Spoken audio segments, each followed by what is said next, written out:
Hammaga assalomu alaykum do'stlar. Sizlar bilan yana Noteboy X1 ga hammangizga salom.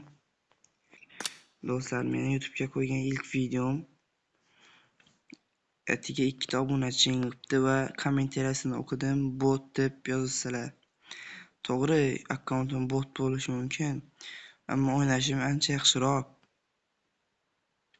Yoshim 15 taliga qaramasdan qo'limdan kelgancha kontent qilyapman.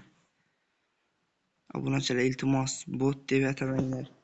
Bilaman, akkauntimda 0 USDdan hali donat qilmaganman, ammo o'ynashim yaxshi. Ishonmasanglar, ID berib ko'ringlar. PUBG'ga yangi kelganim uchun endi video olishni boshlagandim, unday negativ gaplarga uchrayman deb o'ylamagandim. Agar bot akkauntda video qo'yish gunoh bo'lsa, uzr obunachilar. Boshqa kommentariyaga yozinglar, boshqa video chiqarma desalaring chiqarmayman.